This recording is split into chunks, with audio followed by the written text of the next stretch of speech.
Next ਬੱਚੇ it is essential to have proper vaccination at a proper age specially in children. ਕਹਿੰਦੇ ਜ਼ਰੂਰੀ ਹੈ ਕਿ ਜਿਸ ਉਮਰ ਮਤਲਬ ਜਿਵੇਂ ਆਪਣੀ ਆਪਾਂ ਲੈ ਰਹੇ ਨੇ 1 ਸਾਲ ਤੋਂ ਲੈ ਕੇ ਜਿਹੜੇ 2-3 ਸਾਲ ਤੱਕ ਦੇ ਬੱਚਿਆਂ ਦੀ ਇੱਕ ਮੈਡੀਸਨ ਤਿਆਰ ਕੀਤੀ ਗਈ ਹੈ ਲਵਾਉਣੀ ਜ਼ਰੂਰੀ ਹੈ। ਕਹਿੰਦੇ ਉਹੀ ਗੱਲ ਕਹੀ ਹੈ ਬੱਚੇ ਇਹਨਾਂ ਨੇ, ਕਹਿੰਦੇ ਆਪਾਂ ਨੂੰ ਕਹਿੰਦੇ ਪ੍ਰੋਪਰ ਦਵਾਈ ਵਗੈਰਾ ਪ੍ਰੋਪਰ ਟਾਈਮ ਦੇ ਹਿਸਾਬ 'ਤੇ ਪ੍ਰੋਪਰ ਉਹਦੀ ਏਜ ਦੇ ਹਿਸਾਬ 'ਤੇ ਲੈਣੀ ਚਾਹੀਦੀ ਹੈ। Necessary information and vaccines are available to all in all government hospitals. ਕਹਿੰਦੇ ਜਿਹੜੀ ਮੈਡੀਸਨ ਦੀ ਕਿੱਥੇ ਕਿਹੜੀ ਉਮਰ ਵਿੱਚ ਜ਼ਰੂਰਤ ਹੈ, ਜਿਵੇਂ ਕਿ ਆਪਾਂ ਕਹਿੰਦੇ 6 ਮਹੀਨੇ ਦੇ ਬੱਚੇ ਟੀਕਾ ਲੱਗੂ, ਸਾਲ ਦੇ, ਕਹਿੰਦੇ ਹਰੇਕ ਸਰਕਾਰੀ ਹਸਪਤਾਲ ਵਿੱਚ ਸਾਰੇ ਕਿਤੇ ਕਹਿੰਦੇ ਦਿੱਤੀ ਹੁੰਦੀ ਹੈ information. From time to time medical camps are organized to provide necessary health checkup and vaccination. ਕਹਿੰਦੇ ਸਮੇਂ ਤੋਂ ਸਮੇਂ ਕਹਿੰਦੇ ਹਸਪਤਾਲਾਂ ਵਿੱਚ ਕਹਿੰਦੇ ਆਪਣੇ ਚੈੱਕਅਪ ਲੱਗਦੇ ਰਹਿੰਦੇ ਨੇ, ਆਪਣੀ ਸਿਹਤ ਦੇ ਲਈ ਚੈੱਕਅਪ ਉੱਤੇ ਮੈਡੀਸਨ ਵਗੈਰਾ ਦਿੰਦੇ ਰਹਿੰਦੇ ਨੇ।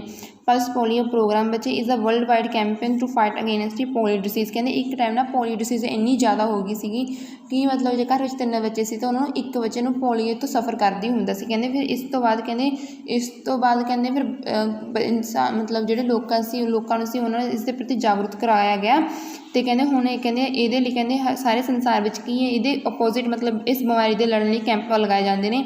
In this camp people are educated through the various media like newspaper, television, radio, posters. ਕਹਿੰਦੇ ਇਹਦੇ ਲਈ ਲੋਕਾਂ ਨੂੰ ਜਾਗਰੂਕ ਕਰਾਇਆ ਜਾਂਦਾ ਵੱਖ-ਵੱਖ ਥਾਵਾਂ ਤੋਂ, ਜਿਵੇਂ ਕਿ ਰੇਡੀਓ, ਪੋਸਟਰ, ਟੈਲੀਵਿਜ਼ਨ ਰਾਹੀਂ। And free polio drops are given in all health centres. ਕਹਿੰਦੇ ਫ੍ਰੀ ਪੋਲੀਓ ਦੀਆਂ ਬੂੰਦਾਂ ਦਿੱਤੀਆਂ ਜਾਂਦੀਆਂ ਅੱਜ ਕੱਲ੍ਹ ਹਰੇਕ ਸਰਕਾਰੀ ਸੰਸਥਾਵਾਂ ਵਿੱਚ।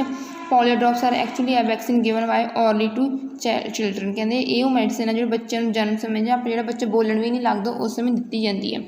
ਠੀਕ ਹੈ ਬੱਚੇ, ਨੈਕਸਟ ਦੇਖੋ ਐਗਰੀਕਲਚਰ ਯੂਜ਼ ਨਾਈਟ੍ਰੋਜਨ ਫਰਟੀਲਿਟੀ। ਕਹਿੰਦੇ ਹੁਣ ਆਪਾਂ ਦੇਖ ਲਈਏ ਕਿ ਇੰਡਸਟਰੀ ਯੂਜ਼ ਹੁੰਦਾ, ਮੈਡੀਸਨ ਵਿੱਚ ਯੂਜ਼ ਹੁੰਦਾ, ਕਹਿੰਦੇ ਇਹਨੂੰ ਖੇਤੀ ਵਿੱਚ ਵੀ ਯੂਜ਼ ਕੀਤੇ ਜਾਂਦੇ ਨੇ ਆਪਣੇ ਮਾਈਕਰੋ ਆਰਗੈਨਿਜ਼ਮ ਜਿਹੜੇ ਹੁੰਦੇ ਨੇ। ਕਿੱਦਾਂ? ਫਸਟ ਦੇਖੋ nitrogen fertility. Plants need nitrogen for the synthesis of many cell inclusion. ਕਹਿੰਦੇ ਬੱਚੇ ਆਪਣੀ ਫਸਲ ਦੇ ਵਾਧੇ ਵਗੈਰਾ ਲਈ ਨਾ ਸੈਲਸ ਦੇ ਵਾਧੇ ਲਈ ਕਹਿੰਦੇ ਨਾਈਟ੍ਰੋਜਨ ਦੀ ਜ਼ਰੂਰਤ ਪੈਂਦੀ ਆ।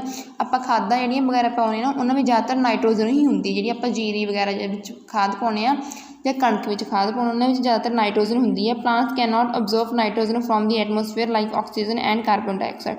ਕਿ ਜਿਹੜੇ ਪੌਦੇ ਹੁੰਦੇ ਵੈਸੇ ਆਪਣੀ ਹਵਾ ਵਿੱਚ ਨਾਈਟ੍ਰੋਜਨ ਦੀ ਮਾਤਰਾ ਬਹੁਤ ਘੱਟ ਹੁੰਦੀ ਆ ਅਤੇ ਕਹਿੰਦੇ ਪੌਦੇ ਸਿੱਧਾ ਵੀ ਨਾਈਟ੍ਰੋਜਨ ਵਗੈਰਾ ਨਹੀਂ ਲੈ ਸਕਦੇ ਜਿਵੇਂ ਕਿ ਆਕਸੀਜਨ ਅਤੇ ਕਾਰਬਨ ਡਾਈਆਕਸਾਈਡ ਲੈ ਲੈਂਦੇ ਨੇ। They can observe only water soluble nitrogen rich compound from the soil through the roots.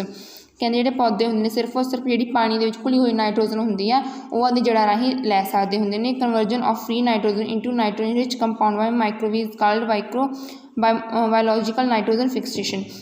ਕਹਿੰਦੇ ਜਿਹੜੇ ਫ੍ਰੀ ਨਾਈਟ੍ਰੋਜਨ ਹੁੰਦੇ ਨੇ ਮਤਲਬ ਕਿ ਜਿਹੜੇ ਜਿਨ੍ਹਾਂ ਵਿੱਚ ਨਾਈਟ੍ਰੋਜਨ ਬਹੁਤ ਜ਼ਿਆਦਾ ਹੁੰਦੀ ਹੈ ਹੈ ਨਾ, ਕਹਿੰਦੇ ਉਹਨਾਂ 'ਚੋਂ ਨਾਈਟ੍ਰੋਜਨ ਲੈਣ ਦੀ ਜਿਹੜੀ ਪ੍ਰਕਿਰਿਆ ਹੁੰਦੀ ਹੈ ਜਿਹੜੇ ਮਾਈਕਰੋਵੇਵ ਜੀਵਾਣੂ ਲੈਂਦੇ ਨੇ, ਕਹਿੰਦੇ ਇਸ ਕਿਰਿਆ ਨੂੰ ਆਪਾਂ ਕੀ ਕਹਿੰਦੇ ਹਾਂ ਬਾਇਓਲੋਜੀਕਲ ਨਾਈਟ੍ਰੋਜਨ ਫਿਕਸੇਸ਼ਨ ਕਹਿੰਦੇ ਆ।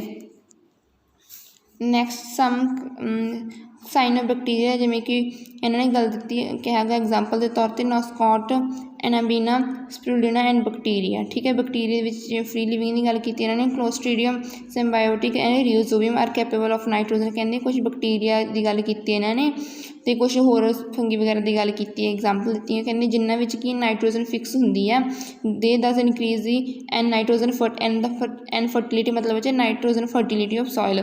ਮਤਲਬ ਕਿ ਇਹਨਾਂ ਬੈਕਟੀਰੀਆ ਜੇ ਆਪਣੀ ਮਿੱਟੀ ਦੇ ਵਿੱਚ ਹੋਣਗੇ ਤਾਂ ਆਪਣੀ ਮਿੱਟੀ ਦੇ ਵਿੱਚ ਕੀ ਨਾਈਟ੍ਰੋਜਨ ਦੀ ਮਾਤਰਾ ਕੀ ਹੈ ਵੱਧਦੀ ਹੈਗੀ। ਠੀਕ ਹੈ, ਨੈਕਸਟ ਬੱਚੇ ਆਰਗੈਨਿਕ ਫਰਟੀਲਾਈਜ਼ਰਸ। ਮੈਨੀ bacteria fungi along with other soil microorganisms cause decay and decomposition of waste organic matter। ਕਹਿੰਦੇ ਕੁਛ ਬੈਕਟੀਰੀਆ ਅਤੇ ਫੰਗੀ ਹੁੰਦੇ ਨੇ ਜਿਹੜੇ ਕਿ ਆਪਣੇ ਜਿਹੜੇ ਵਾਧੂ ਦੇ ਪਦਾਰਥ ਵਗੈਰਾ ਹੁੰਦੇ ਨੇ ਕਹਿੰਦੇ ਉਹਨਾਂ 'ਤੇ ਐਕਟ ਕਰਕੇ ਉਹਨਾਂ ਦੇ ਉੱਪਰ ਰਹਿ ਕੇ ਕੀ ਕਰਦੇ ਨੇ ਉਹਨਾਂ ਨੂੰ ਛੋਟੇ ਛੋਟੇ ਜੀਵਾਂ ਵਿੱਚ ਕਨਵਰਟ ਕਰ ਦਿੰਦੇ ਨੇ, ਸਿੰਪਲ ਆਰਗੈਨਿਜ਼ਮ ਦੇ ਵਿੱਚ ਕਨਵਰਟ ਕਰ ਦਿੰਦੇ ਨੇ। ਉਹਨੂੰ ਕਹਿੰਦੇ ਆਪਾਂ ਖਾਦ ਵਗੈਰਾ ਕਹਿ ਦਿੰਦੇ ਆ, ਕਾਲਡ ਮਨਿਊਰ ਔਰ ਕੰਪੋਸਟ। ਠੀਕ ਹੈ, manure only enrich the soil with nutrition but all improve the texture properties of soil.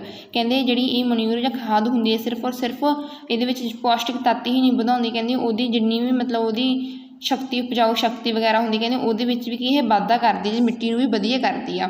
In the previous class you have study the procedure of making compost. ਕਹਿੰਦੇ ਪਿਛਲੀਆਂ ਕਲਾਸਾਂ ਦੇ ਵਿੱਚ ਕਹਿੰਦੇ ਤੁਸੀਂ ਕਿਵੇਂ ਖਾਦ ਤਿਆਰ ਕਰਦੇ ਹੋ, ਮਿੱਟੀ ਵਗੈਰਾ ਦੀ ਖਾਦ ਦੀ ਗੱਲ ਕੀਤੀ ਹੈ ਨਾ, ਰੂੜੀ ਦੀ ਖਾਦ ਦੀ ਗੱਲ ਕੀਤੀ, ਕਹਿੰਦੇ ਤੁਸੀਂ ਪਿਛਲੀਆਂ ਕਲਾਸਾਂ ਵਿੱਚ ਪੜ੍ਹ ਚੁੱਕੇ ਹੋਗੇ। Algae are also use as organic manure to increase soil fertility. ਕਹਿੰਦੇ ਜਿਹੜੀ ਇੱਕ ਐਲਜੀ ਹੁੰਦੀ ਹੈ ਫਿਰ ਪਿੱਛੇ ਪੜ੍ਹ ਕੇ ਨਾ ਐਲਜੀ ਕੀ ਹੁੰਦੀ ਹੈ ਇੱਕ, ਕਹਿੰਦੇ ਉਹ ਐਲਜੀ ਵੀ ਇੱਕ ਆਰਗੈਨਿਕ ਮਨਿਓਰ ਦੀ ਤਰ੍ਹਾਂ ਵਰਤੀ ਜਾਂਦੀ ਤਾਂ ਜੋ ਆਪਣੀ ਮਿੱਟੀ ਦੀ ਉਪਜਾਊ ਸ਼ਕਤੀ ਕੀ ਹੈ ਵੱਧ ਸਕੇ। ਨੈਕਸਟ ਬੱਚੇ ਇਹਦਾ ਹੈਗਾ ਇਨਵਾਇਰਮੈਂਟਲ ਯੂਜਸ ਕਿਹੜੀ ਕਿਹੜੀ ਨੇ। ਫਸਟ ਦੇਖੋ ਇਹ microorganism bring about natural decay and decomposition of dead bodies of plant animals and their waste।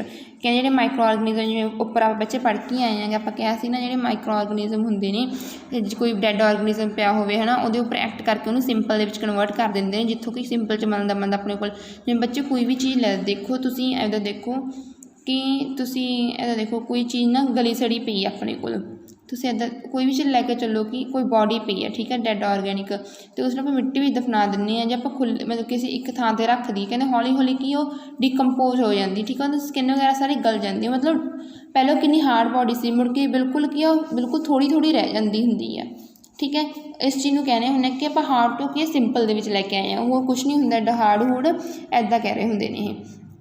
ਕਹਿੰਦੇ microorganism bring about the natural decaying and decomposition of dead bodies of plant. ਜਿਵੇਂ ਕੋਈ ਇੱਕ ਪੌਦਾ ਗਾ ਉਹ ਸੁੱਕਿਆ ਪਿਆ ਗਾ, ਠੀਕ ਹੈ, ਟੁੱਟ ਜਾਂਦਾ, ਸੁੱਕ ਜਾਂਦਾ, ਕਹਿੰਦੇ ਸੁੱਕਦਾ ਬੱਚੇ ਕਿ ਗਲ ਸੜ ਜਾਂਦਾ।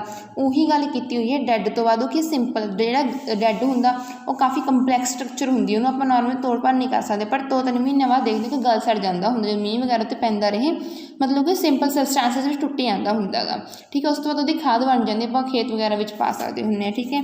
ਇੱਦਾਂ ਦੀ ਗੱਲ ਕੀਤੀ ਇਹਨਾਂ ਨੇ।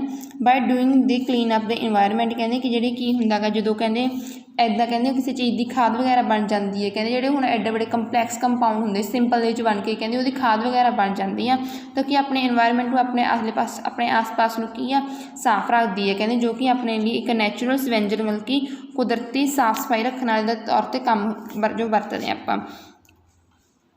ਦੇ ਆਲਸੋ ਰੀਸਾਈਕਲ ਦਾ ਮੈਟਰ, ਕਹਿੰਦੇ ਇਹ ਕੀ ਹੈ ਰੀਸਾਈਕਲ, ਮਤਲਬ ਕੋਈ ਵੀ ਚੀਜ਼ ਰੀਸਾਈਕਲ ਆਪਾਂ ਨੂੰ ਪਤਾ ਹੀ ਹੈ ਨਾ, ਕਿਸੇ ਵੀ ਚੀਜ਼ ਦੀ ਵਾਪਸ ਉਸੇ ਚੀਜ਼ ਨੂੰ ਮਤਲਬ ਕਿਸੇ ਚੀਜ਼ ਨੂੰ ਵਰਤ ਲਿਆ, ਕਹਿੰਦੇ ਉਸ ਚੀਜ਼ ਤੋਂ ਬਾਅਦ ਉਸ ਚੀਜ਼ ਨੂੰ ਵਰਤ ਕੇ ਉਸ ਤੋਂ ਕੋਈ ਨਵੀਂ ਚੀਜ਼ ਬਣਾ ਕੇ ਮੁੜ ਕੇ ਉਸ ਚੀਜ਼ ਨੂੰ ਫੇਰ ਵਰਤਣਾ, ਫਿਰ ਉਸ ਵਾਰ ਚੀਜ਼ ਨੂੰ ਵਰਤੋਂ ਵਿੱਚ ਲੈ ਕੇ ਆਉਣਾ, ਉਹਨੂੰ ਰੀਸਾਈਕਲਿੰਗ ਕਹਿ ਦਿੰਦੇ ਆਪਾਂ।